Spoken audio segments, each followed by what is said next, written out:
Rolling. This is the FedSoc Films Podcast, where we continue the conversation sparked on film. White on set. You want to know what freedom tastes like? It tastes like this beer. Take one. This is, in fact, the classic solution in search of a problem. Action. That cannot help but be controversial. Cut. With expert discussion and analysis. With the greatest legal minds on the topic today. The FedSoc Films Podcast. It's a wrap. Many years ago, in gloomy halls of marble, 6 men clothed in black gathered around a table.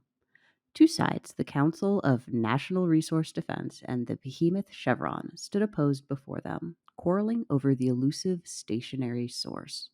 The men in black sat with faces of stone and listened, and then they filed out one by one. When they returned, their command was clear. The stationary source belonged to the EPA, not Chevron. The courts would defer to the agencies. But this decision, arcane as it may have seemed at the time, would linger through the years. For try as they might, the men and courts that followed could not reconcile this command, and so it grew and grew, taking on a life of its own. Welcome to the FedSoc Films Podcast. I'm Ann Hartley, your horrific host. You may have heard of the Chevron doctrine. We made a film on it a few years back called Chevron: Accidental Landmark. The Chevron doctrine didn't start as a landmark decision at the Supreme Court, but its growth, preeminence, decline, and recent demise both fascinate and mystify observers. I have here with me Gary Lawson, a professor at Florida Levin College of Law and easily one of the foremost experts on Chevron. Hi, Gary. Hello. Thank you for having me. It's a delight to have you here. So, do you remember when the Chevron decision first came out? Well, strange you say that. I was actually clerking on the D.C. Circuit Court of Appeals in the fall of 1984, when what we know today as the Chevron doctrine got created. The Chevron case came down in June of 1984, but there really wasn't anything called a Chevron doctrine until, at the very least, months later, and not really a doctrine until probably 1986 or 1987. And it did not come out of the Supreme Court, it came out of the D.C. Circuit. So I was, to some extent, there at the creation, but not in the place where people might think it was created. So it started out as like just your normal Supreme Court decision, and then it got taken and made into something more.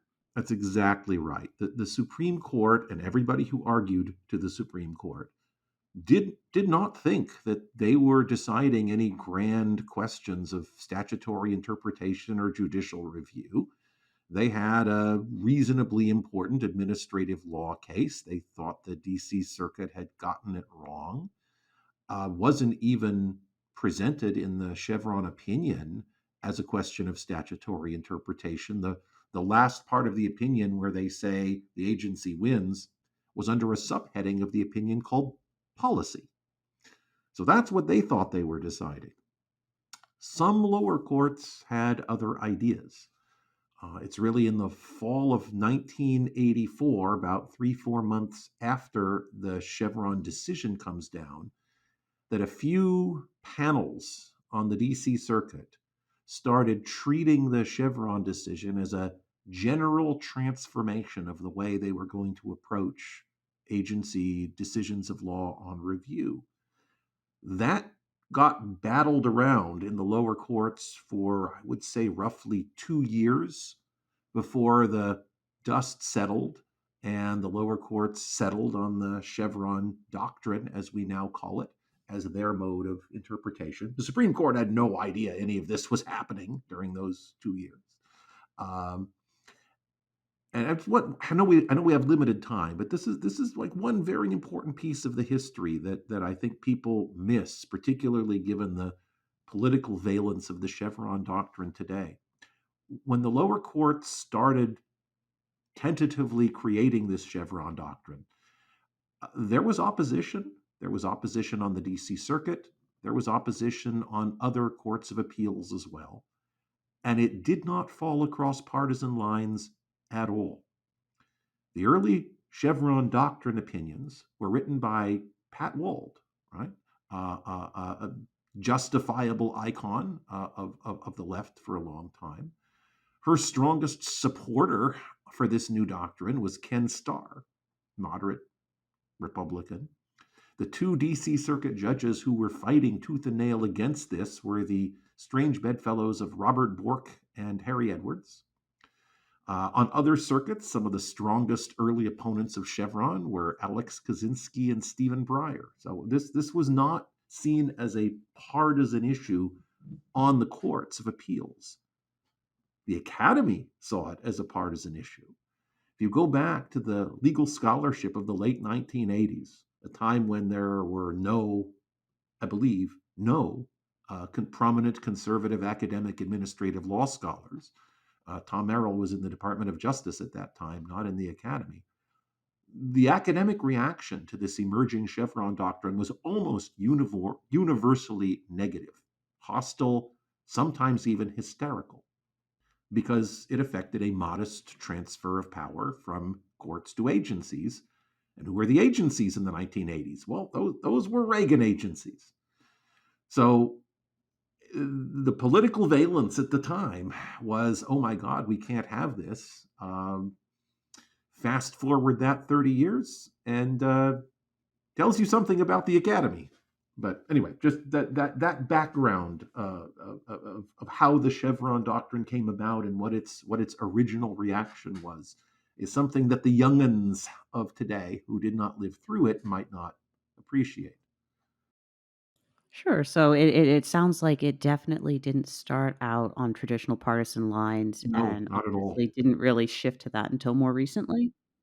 Not in the courts, at least. Not in the courts, at least. At the Academy, it was all partisan, but it was all negative. This is a horrible thing. Marbury versus Madison, separation of power, all sorts of arguments about why it was an awful breach of judicial responsibility to give the agencies all this power.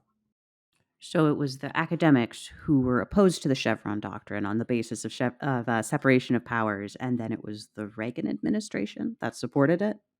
Well, yes, the Department of Justice was, once the Chevron decision comes down, there's this language that the author of the Chevron opinion, Justice Stevens, did not intend to be transformative. No justice thought was transformative. 3 years later, Justice Stevens writes an opinion for 4 other justices saying, no, we didn't mean that.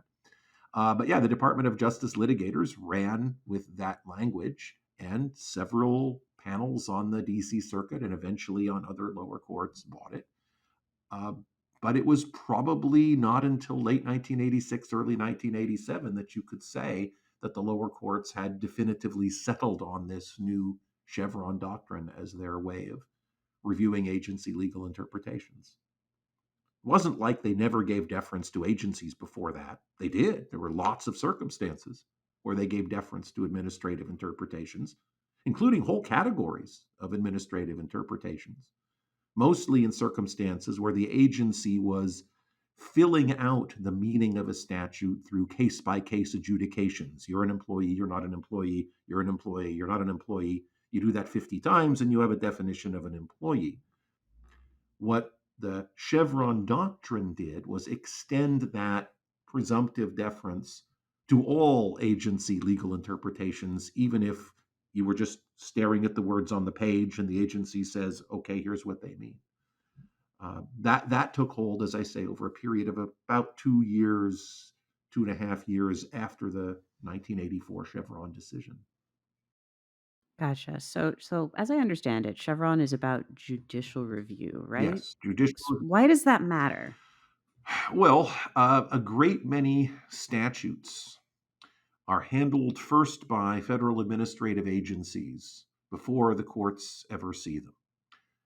If a case involving the meaning of a statute goes straight to a court and there's no administrative agency in between the event and the court just tries to decide what it thinks the best meaning of the statute is. It's not going to start out with a thumb and 2 elbows on the side of one of the parties. What happens, though, if the court gets the statutory question after a federal administrative agency has already opined on what it thinks the statute means? And as I said, over a range of cases for a very long time, courts have quite often given a good measure of deference to those agency interpretations, sometimes just because there were circumstances suggesting that maybe the agency was in a good position to get the right answer.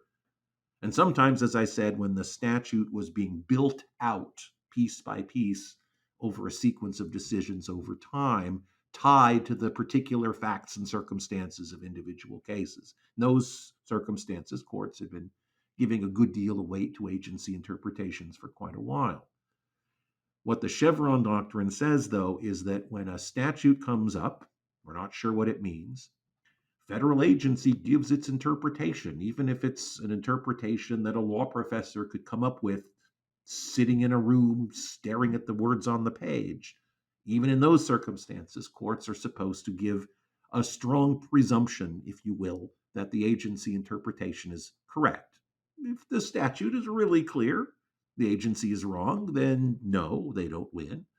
If they come up with an interpretation of a hard to interpret statute that just looks crazy, no, they're not going to win. But there's a very large range of circumstances where statutes, even if you think they have answers, don't necessarily have clear or unambiguous answers.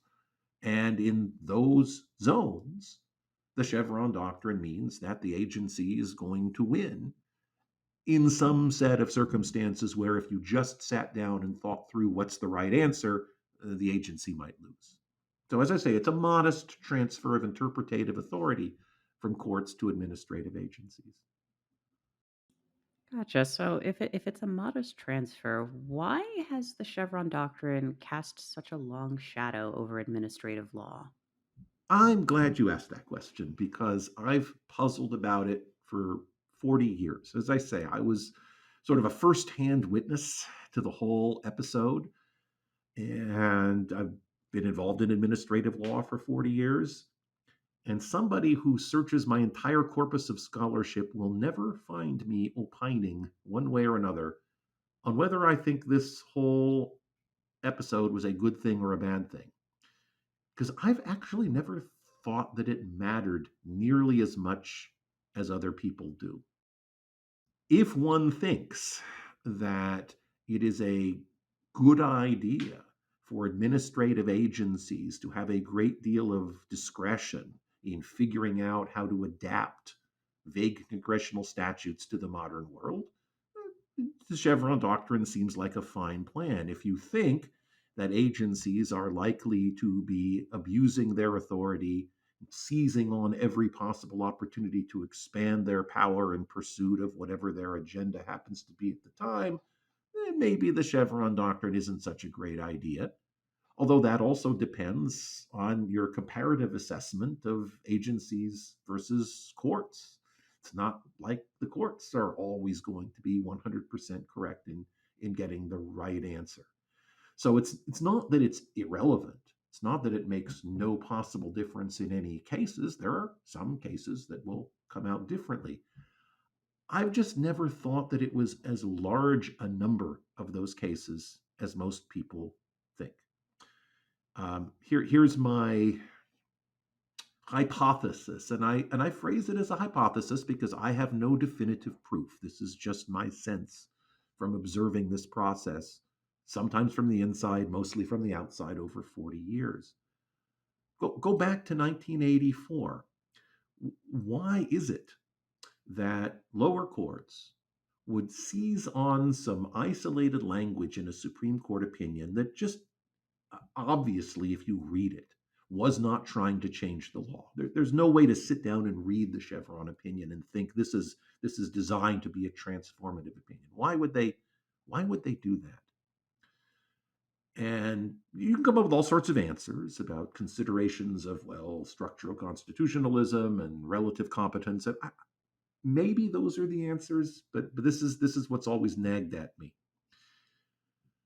If you go back even to the beginning of the 20th century, before there was an Administrative Procedure Act, before Congress was writing statutes specifying forms of judicial review, courts had to figure out how they were going to review decisions of the relatively few but important federal administrative agencies that you had, like the Interstate Commerce Commission regulating transportation.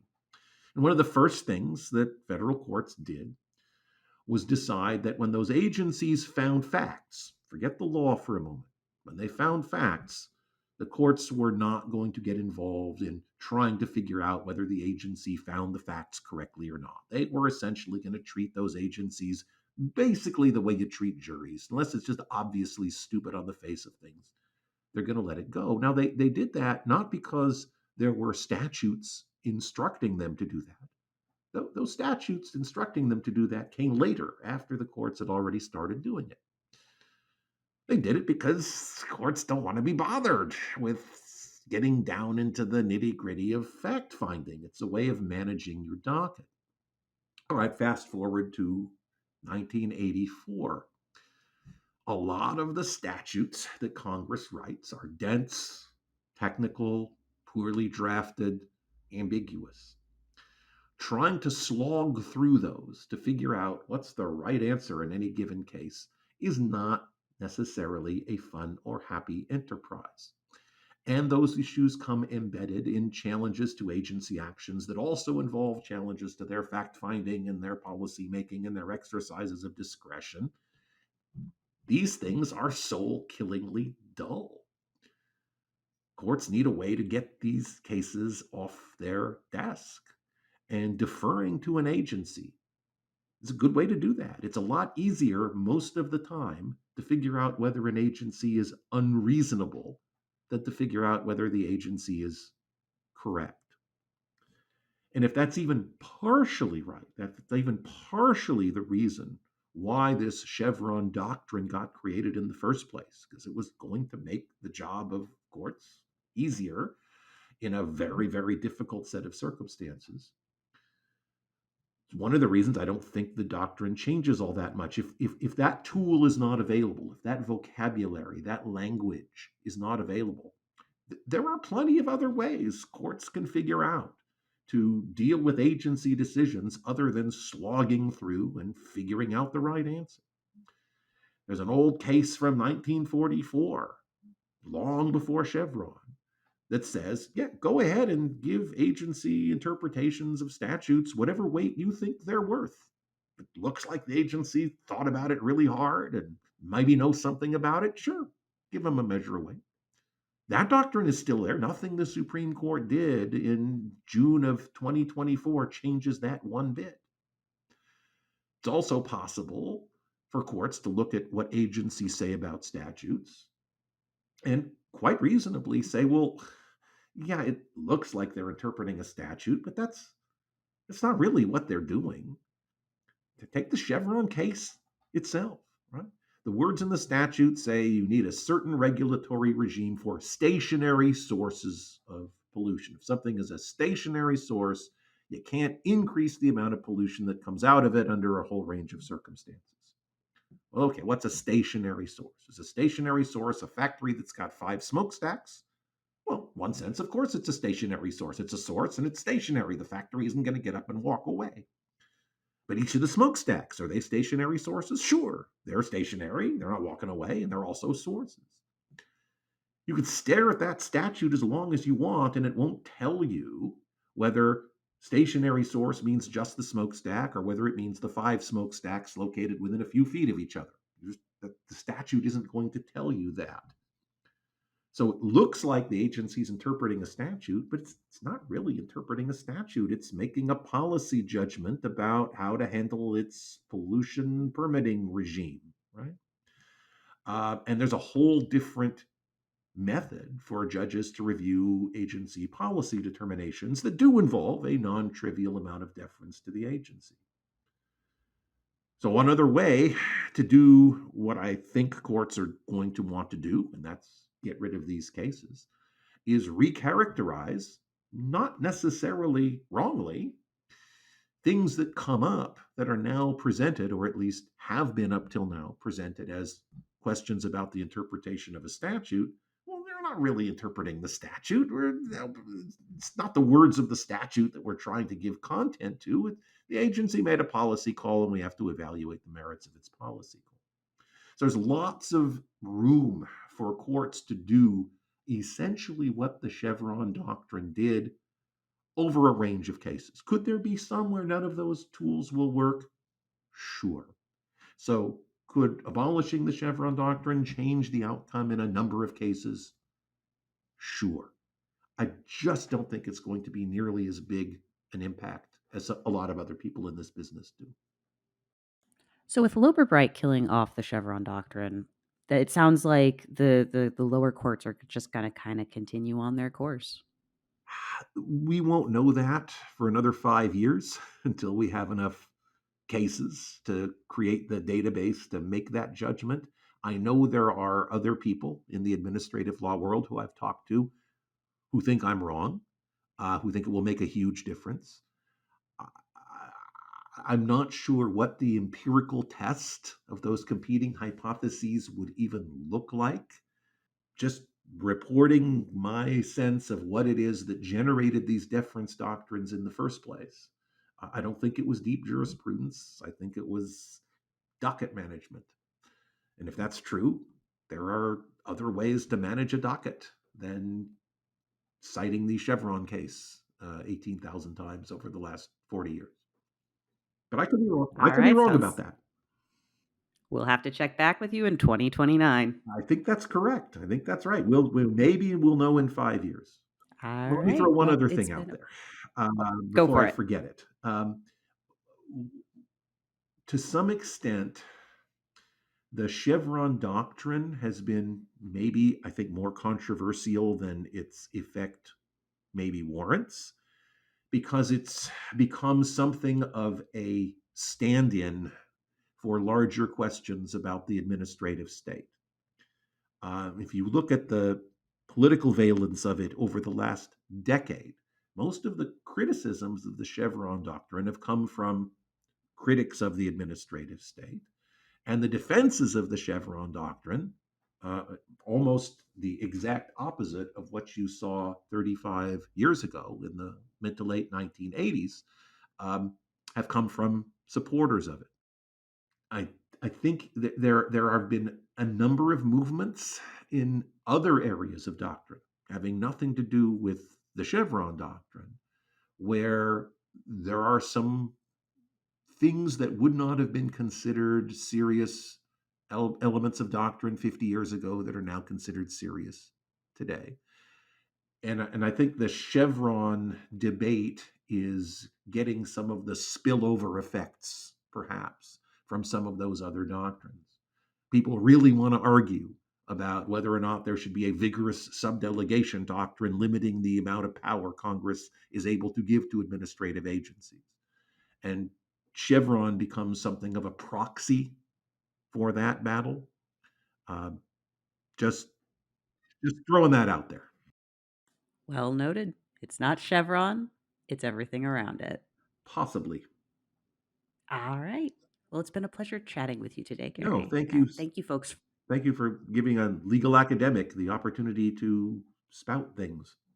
It's what we love to hear. Thank you, folks, for listening in. You can find the link to our film, Chevron, Accidental Landmark, in the description on our YouTube channel or at fedsoc.org. That's FEDSOC.org. As always, the Federalist Society takes no position on particular legal or public policy issues. All expressions of opinion are those of the speaker. That's a wrap. This has been a FedSoc audio production.